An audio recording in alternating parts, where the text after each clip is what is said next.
Good morning class. ये आप लोग की नई बैच शुरू हो रही है आज। तो आज तो हम लोग क्लास क्या करेंगे, पहले तो ये समझेंगे कि पढ़ना क्या है, किस किस चीज़ को पढ़ना है। क्योंकि कुछ तो स्टूडेंट्स ऐसे होंगे जिन्होंने पहले एग्ज़ाम भी दिया होगा, पर कुछ बिल्कुल फर्स्ट टाइम तैयारी करने निकले हैं और अलग अलग बैकग्राउंड से होंगे। कुछ इंजीनियरिंग बैकग्राउंड से होंगे जिनको ये भ्रम होगी कि हमारा मैथ्स बहुत अच्छा है। जब वो तैयारी करेंगे तो मालूम चलेगा कि उस मैथ से कोई यहाँ लेना ही देना नहीं था। और कुछ बिल्कुल टेंथ के बाद जिन्होंने आईए पढ़ाई की, फिर ग्रेजुएशन में सोशोलॉजी पढ़ लिया, पॉलिटिकल साइंस पढ़ लिया, तो उनको ये चिंता रहती होगी कि हमको तो मैथ कहाँ से हो पाएगा हमसे।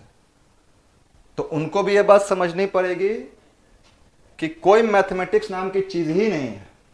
बैंक पीओ में, या मैट जो मैनेजमेंट की एग्ज़ाम होती है, या यूपीएससी की सीसेट है, या बीपीएससी की पीटी में जो 10 मार्क्स के पूछे जाते हैं, या जो 72 मार्क्स की बीपीएससी की जो डीआई है, वो मैं क्या कहूं, क्वांटिटेटिव एप्टीट्यूड है। और क्वांटिटेटिव एप्टीट्यूड भी क्या है, वो अर्थमेटिक एप्टीट्यूड है। अर्थमेटिक एप्टीट्यूड है उनकी, वो क्वांटिटेटिव भी नहीं।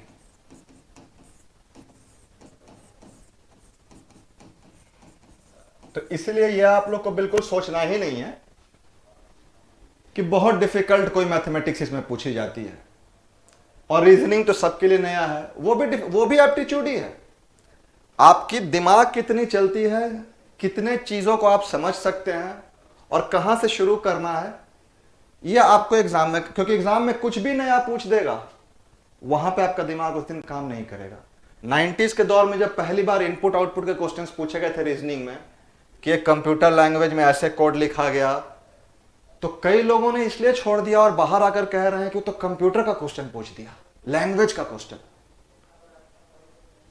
तो इसलिए वहां कोई परेशानी नहीं करनी है।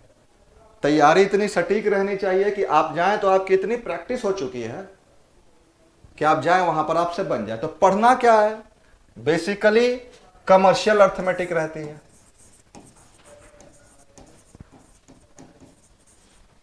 कमर्शियल अर्थमेटिक रहती है। अब कमर्शियल अर्थमेटिक में क्या क्या पढ़ना होता है, average, partnership, percentage, profit loss, discount, simple interest, compound interest, alligation mixture. और इन्हीं की एप्लीकेशन पे डीआई रहती है, जो बैंक पीओ में करीब 20 मार्क्स की रहती है, और बीपीएससी के मेंस में 72 मार्क्स की रहती है। बीपीएससी मेंस में वो जो डीआई है, केवल इनका एप्लीकेशन है, परसेंटेज का, प्रॉफिट लॉस का। और इसके अलावा आपको फ्रैक्शन और रेशियो प्रोपोर्शन के कॉन्सेप्ट क्लियर होने चाहिए। जो जैसे जैसे क्लास होगी मैं आपको एक एक चीज क्लियर कर दूंगा आने वाले कुछ क्लास में। चूंकि ये क्लास लाइव स्ट्रीम भी चल रही है, तो अभी आप लोग की इंट्रोडक्शन इसलिए मैंने रोक रखी है। जब क्लास खत्म हो जाएगी, लाइव स्ट्रीम बंद हो जाएगी, तो आप लोग की 1-to-1 इंट्रोडक्शन करेंगे, ताकि आप लोग अपने एक दूसरे कोलीग को भी जान जाए, साथ में पढ़ने वाले सहपाठी को भी जान जाए, हम भी आप लोगों को जान जाए, आपकी बैकग्राउंड भी जान जाए, क्या पढ़ कर आए हैं, कहाँ तैयारी की है। तो वो हम लोग क्लास के बाद करेंगे, क्योंकि अभी लाइव स्ट्रीम में या बाद में जो व्यूअर देखेंगे वीडियो को, तो उनको आपकी इंट्रोडक्शन से कोई उनको लेना देना तो है नहीं, तो वो परेशान होंगे। ये आपको पढ़नी है कमर्शियल अर्थमेटिक। उसके अलावा आपको वर्क एंड टाइम आना चाहिए, और वर्क एंड टाइम में ही पाइप्स एंड सिस्टम भी है, जो टंकी भरते हैं, टंकी खाली करते हैं। फिर स्पीड, टाइम एंड वेलोसिटी आनी चाहिए, जिसमें एफिशिएंसी निकालनी होती है, ट्रेन चलती है जिसमें, उसी का एक पार्ट है बोट एंड स्ट्रीम। नाव धारा के साथ चल रही है, धारा के विपरीत चल रही है। अब कुछ लोग जो एसएससी की तैयारी करते होंगे, तो एसएससी वालों को सिंप्लीफिकेशन कुछ रहती है, बेसिक जो सूट्स वगैरह बोलते हैं, लेकिन बिल्कुल बेसिक सिंप्लीफिकेशन, बिल्कुल बेसिक अलजेब्रा।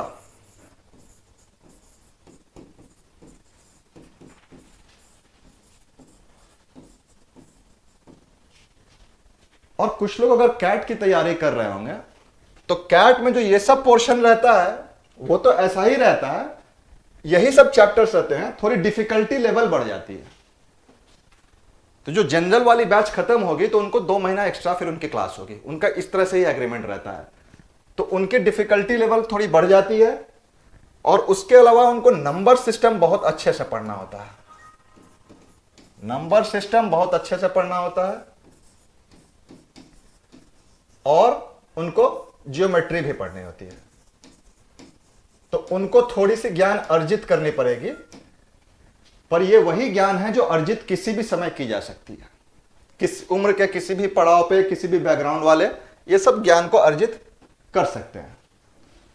और बाकी तो 8th 9th 10th 7th 8th तक की बेसिक ये क्वांटिटेटिव एप्टीट्यूड रहती है या अर्थमेटिक एप्टीट्यूड जो कहें। इसके अलावा कुछ चीजें आप लोग को लर्न बाय हार्ट होनी चाहिए, बिल्कुल जो आप लोग के जुबान पे होनी चाहिए। जैसे आपको 1 से 50 तक का टेबल बिल्कुल रटा हुआ होना चाहिए, और रटा हुआ ऐसा कि हम बोले 19 जा तो आप बोले 171। आपको 1 से 50 तक का स्क्वायर भी रटा हुआ होना चाहिए। मैं बोलो 21 तो आप बोले 441। आपको 1 से 15 तक का क्यूब रूट रटा हुआ होना चाहिए। और इस तरह से कि मैं बोलूं 484 तो आप बोल दो 22 का स्क्वायर है। ये दोनों तरफ से 1 से 15 तक का क्यूब रूट आपको याद होना चाहिए।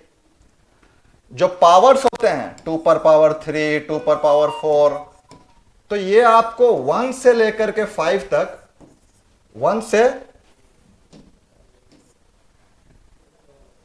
5 तक वाले 10 पावर्स याद होने चाहिए,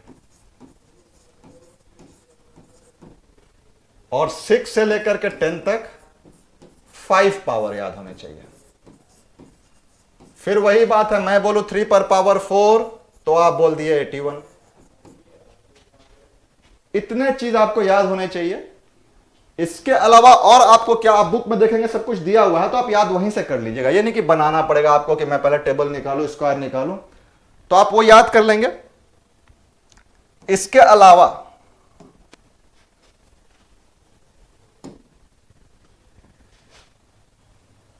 परसेंटेज का मतलब जो होता है, मैं बेसिक थोड़ा डिस्कस कर रहा हूं यहां पे, बाकी तो इसकी अलग जब इसकी बारी आएगी तो क्लास ही होगी। इसका मतलब होता है पर 100। जैसे मैं बोल रहा हूं 5%, तो इसका मतलब है 5/100, तो यानी 1/20। तो जब हम परसेंट को 100 से डिवाइड करते हैं तो फ्रैक्शन होता है। ये 1/20 का मतलब क्या है? इंग्लिश में ये न्यूमरेटर, ये डिनोमिनेटर, हिंदी में ये अंश, ये हर, बेसिक भाषा में, सरल भाषा में ये हुआ पार्ट, कुछ हिस्सा, और ये हुआ होल, टोटल। तो 1/20 का मतलब है कि टोटल 20, उसमें इसका हिस्सा 1। तो परसेंट को 100 से डिवाइड करते हैं तो फ्रैक्शन आता है, और फ्रैक्शन को आप जानते हैं डिवीजन का उल्टा मल्टीप्लिकेशन होता है मैथ में। फ्रैक्शन को जब 100 से मल्टीप्लाई करते हैं तो परसेंट आता है। तो एक आपको यह चार्ट भी पूरी याद होनी चाहिए, जितने भी 5 के मल्टीपल हैं, मतलब 5% तो 1/20, 10% तो 1/10, 35% तो मतलब 7/20। तो जितने भी 5 के मल्टीपल हैं ये 100 तक आपको सब याद होने चाहिए। 65% तो 13/20, ये अभी आपकी बुक में लिखी हुई है, वो भी आप याद कर लेना। और 2.5 वाले भी 2.5%, 7.5%, 12.5%, 87.5%। तो 5 वाले, 2.5 वाले, तो मतलब 2.5 वाले आप सब याद कर लोगे तो 5 तो अपने आप ही आ जाएगा। यह आपको याद होनी चाहिए दोनों तरफ से। तो 5 वाले मल्टीपल 2.5 वाले, इसके अलावा 33% या 33 1/3 जो ऐसे लिखते हैं, तो इसका मतलब होता है 1/3। 66.66%, तो इसका मतलब होता है 2/3। तो आपको 5 के मल्टीपल वाले, 2.5 के मल्टीपल वाले, ये 33.33, 66.66, इसकी वैल्यू भी आपको याद होनी चाहिए, आपको कैलकुलेशन में बहुत मदद करेगा। इतना आपको पता होना चाहिए, बेसिक एलसीएम एचसीएफ के कॉन्सेप्ट क्लियर होनी चाहिए, और बाकी सब कुछ प्रैक्टिस का, कहां से स्टार्ट करना है, यह दिमाग का खेल है। हां, एक आप लोग को प्रोबेबिलिटी परमुटेशन कॉम्बिनेशन भी बैंक वालों को भी पढ़नी है, सारे एग्जाम वालों को पढ़नी है, वो छूट गया था, वो भी पढ़नी है। अब आप देखो जैसे किस तरह से दिमाग का खेल है सब कुछ वहां पे। एक क्वेश्चन समझो, क्वेश्चन कह रहा है in a class sweets were to be distributed among 540 students. कह रहा है एक कक्षा में 540 बच्चों में कुछ चॉकलेट बांटनी थी, 540 चिल्ड्रन में। अब हुआ यह कि उनमें से 120 बच्चे एब्सेंट हो गए।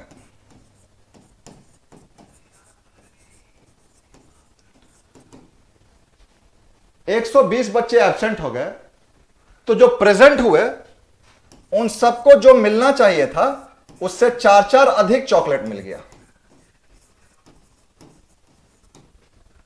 मैथ्स की भाषा में मैं लिख रहा हूं, पर क्वेश्चन में डिक्टेट भी करा दूंगा, बुक में दी हुई जब क्लास होगी तो अब कुछ भी पूछ सकता है कि बच्चों को कितनी चॉकलेट्स मिली, या पहले बच्चों को कितनी चॉकलेट्स मिलनी थी। क्वेश्चन को देखना जरूरी है कि लास्ट में पूछा क्या है, अब कितनी चॉकलेट मिली या शुरू में कितनी मिलनी थी, दोनों देखना है। शुरू में अगर चॉकलेट x मिलनी थी तो अब x+4 मिलेगी, क्योंकि अब 4-4 बढ़ के मिलेगी। तो ये क्वेश्चन ऐसे है कि in a class sweets were to be distributed equally among 540 children, 120 children became absent, and as a result each student got 4 chocolate more. ठीक है, तो what was the quantity of chocolate given to per student? Hindi में एक कक्षा में 540 बच्चे थे, सबको कुछ चॉकलेट दी जानी थी, 120 बच्चे अनुपस्थित हो गए, तो सारे बच्चों को 4-4 चॉकलेट अधिक मिली। तो सबको कितनी कितनी चॉकलेट मिली। अब लोग परेशान होंगे एग्जाम में, ये है क्या, एक्स वाई से बनेगा, किस इक्वेशन से बनेगा, किस चीज का है, पर कुछ नहीं है। मैंने क्या कहा बार बार, सिंपल अर्थमेटिक है, सिंपल क्वांटिटेटिव एप्टीट्यूड है, और कुछ नहीं है। बस आपको यही पता होना चाहिए कि शुरुआत कहां से करनी है, और शुरुआत जो करनी है वो कैसे पता चलेगा, प्रैक्टिस से। एग्जामिनेशन में दिमाग चलनी चाहिए आपकी। अब आप देखो क्या कह रहा है, 120 बच्चे एब्सेंट हो गए, तो सबको 4-4 मिला, तो प्रेजेंट कितने स्टूडेंट हुए थे, 420 स्टूडेंट प्रेजेंट हुए थे, और सबको 4-4 चॉकलेट अधिक मिला, तो 1680 चॉकलेट अधिक बांटी गई। सही है ना, ये 1680 चॉकलेट कहां से आया, कहां से आया ये जो अधिक बांटी गई, इनके हिस्सा का चॉकलेट था ना, ये नहीं आए तभी तो 1680 चॉकलेट एक्स्ट्रा निकली जो इनको बांटी गई। तो मतलब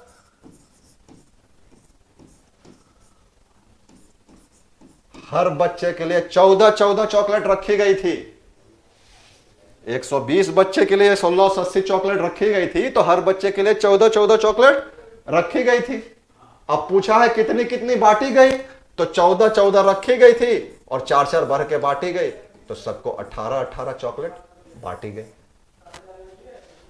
और एक चीज और ध्यान रखना है आप लोगों को, बहुत सारे क्वेश्चंस ऐसे होंगे जिनको ना प्रोसेस से बनाना है ना दिमाग से बनाना है, आंसर चॉइस से बनानी है। वो जब हम लोग चैप्टर वाइज पढ़ेंगे तो धीरे धीरे बहुत चीज क्लियर होगी आपको। एक और चीज में परेशान होते हैं लोग, मैं देखता हूं, ये भी समझ लो आप, एक लॉ ऑफ डिस्ट्रीब्यूशन समझ लो, विभाजित करने का नियम।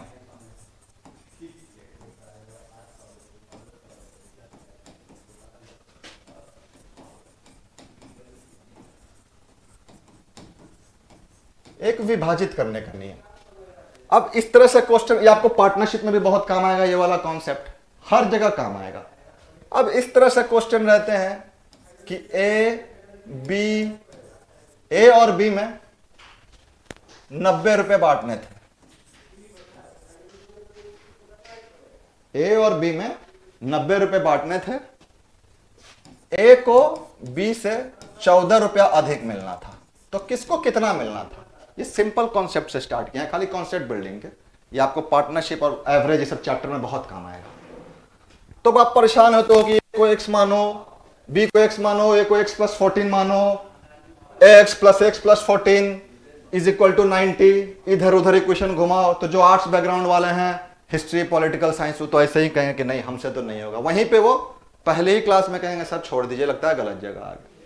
मैं फिर कहता हूं मैथमेटिक्स नहीं है, एप्टीट्यूड है। बेसिक अंकों से खेलना है, क्वांटिटेटिव एप्टीट्यूड, अर्थमेटिक एप्टीट्यूड, कुछ नहीं करना है। ए और बी है ना, कह रहा है ए को बी से 14 अधिक ना, तो ए को दो ना पहले 14 अधिक। कौन मना किया है? दे दिया। अब इसमें से 14 घट गया तो कितना बचेगा? 76। अब बांट दो बराबर बराबर। 76 को बाई 2 करेंगे तो 38 आएगा ना। अब बांट दो ना बराबर बराबर। तब बी को मिल गया 38, ए को मिल गया 52। देखो इससे ही 14 ज्यादा भी है, दोनों का जोड़ भी 90 है। अब इसी में एक तीसरा बच्चा भी आ गया, एक तीसरा बच्चा भी आ गया। उसको कह देगा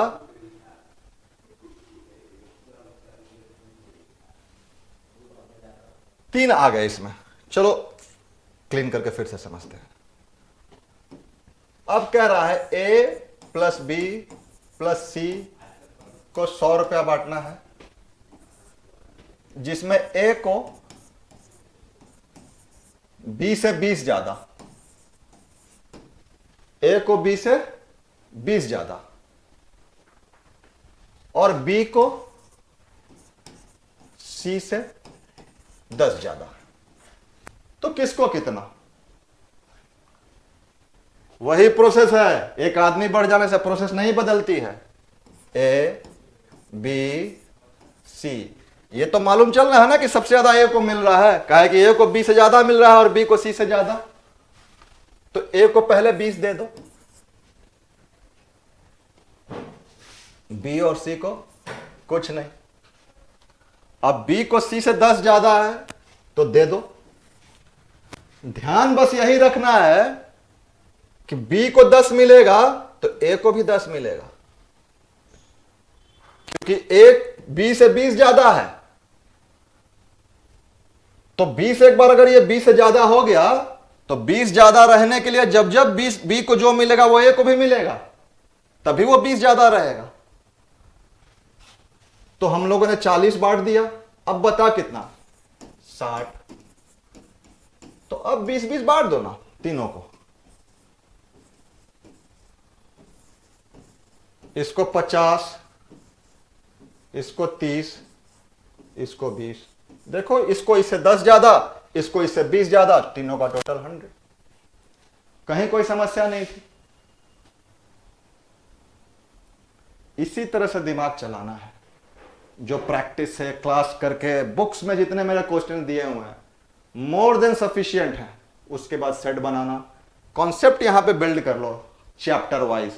सेट बनाने से क्या होता है कि जब हम चैप्टर वाइज क्लास में पढ़ते हैं तो केवल उसी चैप्टर से क्वेश्चन है। अगर परसेंटेज का है तो केवल परसेंटेज से ही है। एग्जाम में तो ऐसा नहीं होता एक क्वेश्चन परसेंटेज का रहेगा, दूसरा होता है तुरंत वर्क एंड टाइम का हो। तो सेट बनाने से वो फायदा होता है। रीजनिंग में भी कई बार केवल दिमाग चलानी होती है।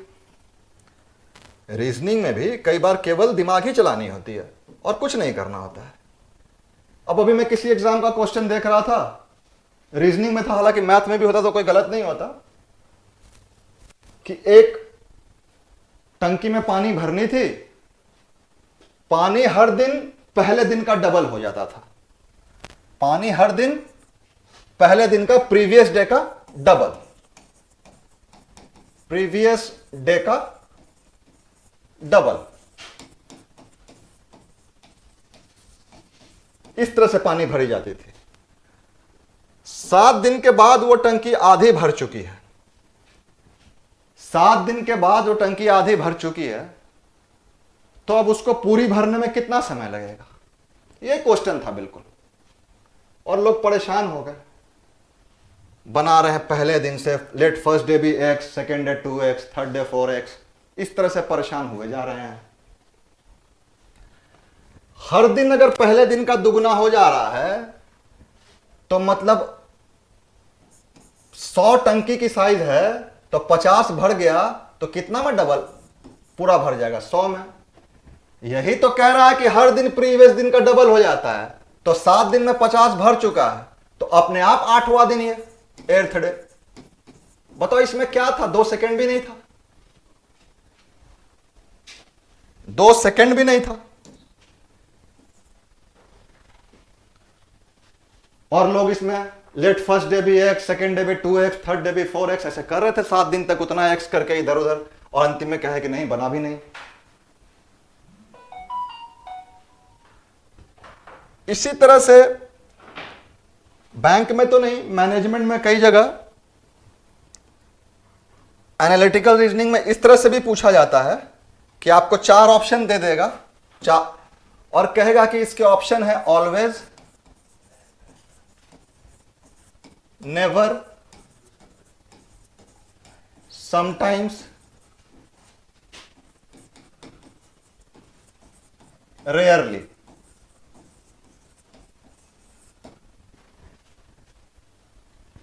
चार क्वेश्चंस दिए गए हैं और आपसे बताएगा यह घटना कब घट सकती है। हमेशा, कभी कभी, कभी नहीं, प्रायः। कल मैंने, अब क्वेश्चन क्या दिया है? Yesterday I saw an ice cube which was totally melted. कल मैंने एक बर्फ का टुकड़ा देखा जो पूरी तरह पिघल चुकी थी। अब बताओ ये आप ऑलवेज देख सकते हो कि नेवर देख सकते हो कि समटाइम्स देख सकते हो कि रेयरली देख सकते हो? फिर लोग परेशान हैं, दिमाग जांच रहा है वो आपका, क्योंकि उसको भी पता है अलग अलग बैकग्राउंड से लोग हैं, कोई कॉमर्स से है, कोई आर्ट्स से है, इंजीनियरिंग से भी है, तो इंजीनियरिंग के मैथमेटिक्स से कोई लेना देना नहीं है यहां पे, ना तो वहां गेम थ्योरी है, ना लीनियर प्रोग्रामिंग है, बिल्कुल बेसिक एप्टीट्यूड है।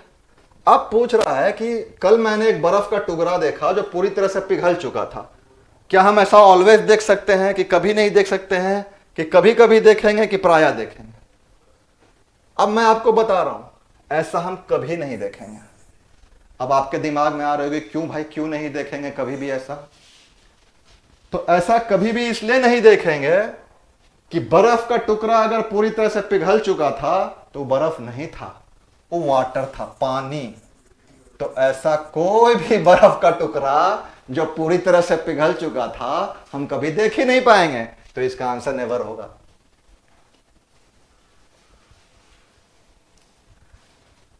तो सही सोचने के लिए एक तो हमको सही लोगों के साथ रहना पड़ेगा, सही तरह से तैयारी करनी पड़ेगी। सही अगर हमारी सोच रहेगी ना तो हमको लॉजिकल रीजनिंग में भी बहुत काम आएगा। जैसे लॉजिकल रीजनिंग में कोर्स ऑफ एक्शन है कि ये घटना घटने पे क्या करना चाहिए हमको। अब आप निजी जीवन में ही सोचो ना, आप किसी बिल्डिंग में रहते हो, पूरा हल्ला हंगामा हुआ, नीचे जाकर आपने देखा तो गार्ड एक 17-18 साल के लड़के को चोर चोर कह के पूरा पीट रहा था।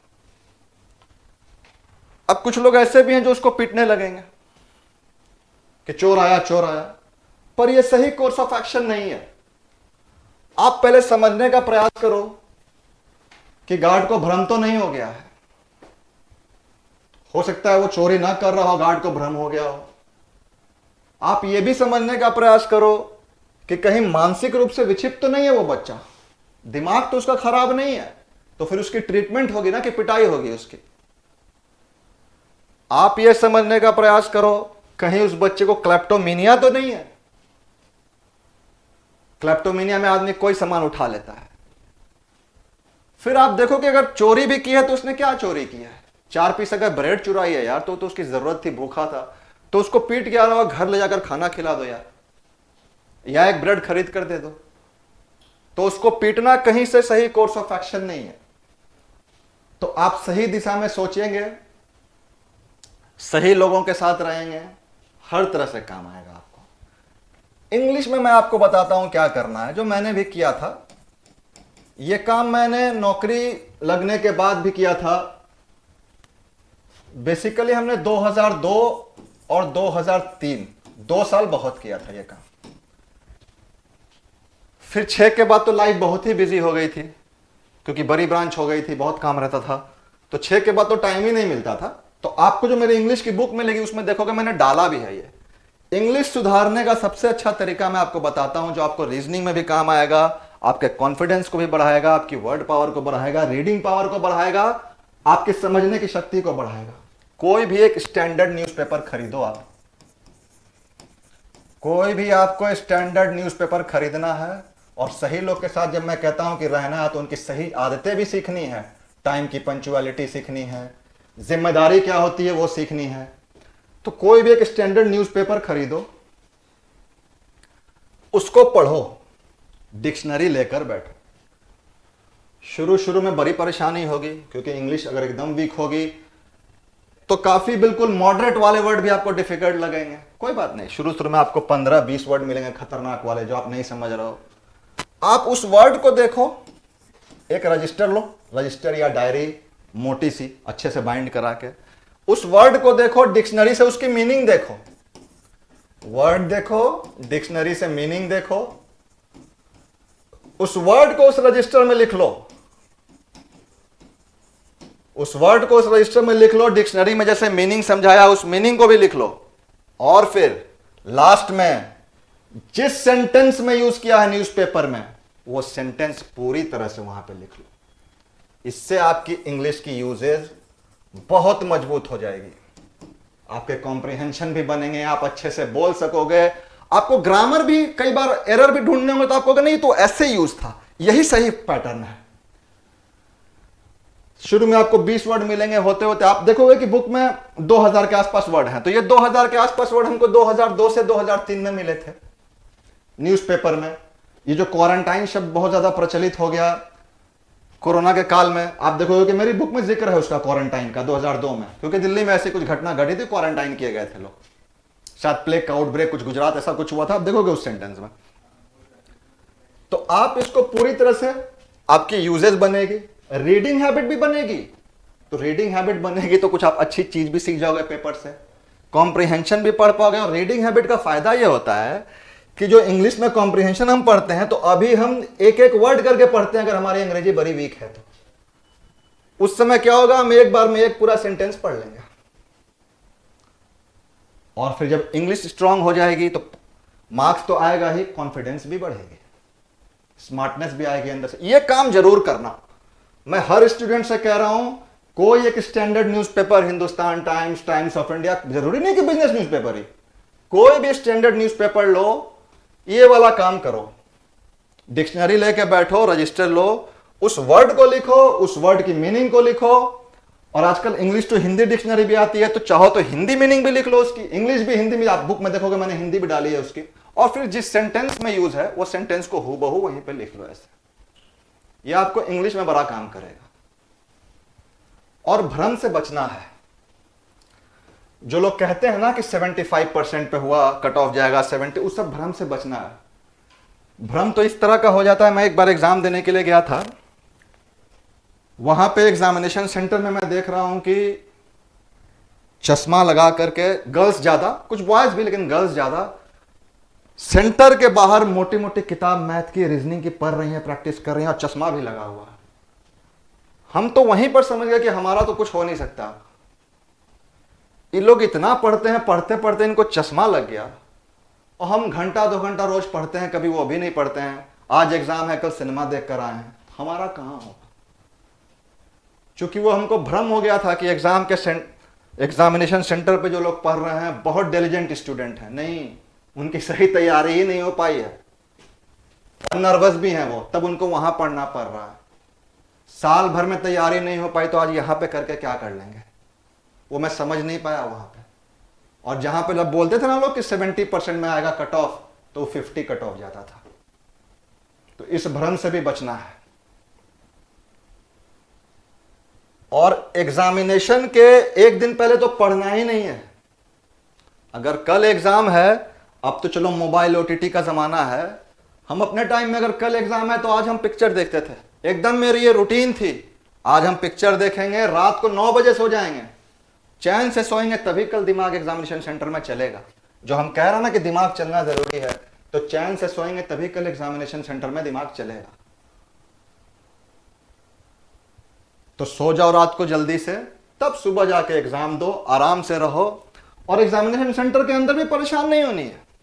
आपको कुछ ऐसे लोग मिलेंगे जो आपको 22 का आंसर क्या होगा, 24 का क्या होगा, झगड़ा थोड़ी करोगे उससे। और बच्चे नहीं हो ये भी नहीं कहोगे कि सर देखिए ना हमसे पूछ रहा है, हमको डिस्टर्ब कर रहा है। हो सकता है लोकल हो वहां का, बाहर आपका इंतजार करेगा जहां आपको वो सर बचाएंगे नहीं। आपसे पूछा 22 का क्या होगा, बता दो उसको सी, जो मन में है बता दो और आगे बढ़ो, अपना काम करो। गलत है सही है वो समझेगा अपना। हो सकता है उसको सही आंसर मालूम चल गई, आपसे सेंटर के बाहर ही पूछे कि यार गलत क्यों बता दिया, बोलना कि नहीं भाई हम तो यही बना है, हमको सी ही निकला, तो हमको जो निकलेगा वही तो बताएंगे। भिड़ना नहीं है किसी से। एक लक्ष्य है, पटना में आए हैं, ज्यादातर लोग पटना में आए हैं, रूम लेके रह रहे हैं, खुद खाना बना रहे हैं, लाइट कट जा रही है तो हाथ से पंखा झल रहे हैं, तो इसीलिए आए हैं कि जिंदगी बनानी है, नौकरी लेनी है। तो बस इसी लक्ष्य से पढ़ाई करनी है, इसी लक्ष्य से पढ़ाई करनी है, दूसरा कोई लक्ष्य नहीं है। ना मैथ सीखना है, ना रीजनिंग सीखनी है, कुछ नहीं सीखना है। हमको एग्जाम कंपटीशन कैसे पास करना है, बस यही सीखना है हमको। और बाकी हम लोग बिल्कुल चैप्टर वाइज पढ़ेंगे, मैथ्स भी, रीजनिंग भी, इंग्लिश भी, सब कुछ पढ़ेंगे। लेकिन इंग्लिश में जो मैंने तुमको काम बोला वो करना शुरू कर देना, आज से ही स्टार्ट कर देना, बहुत फायदा होगा हर तरह से।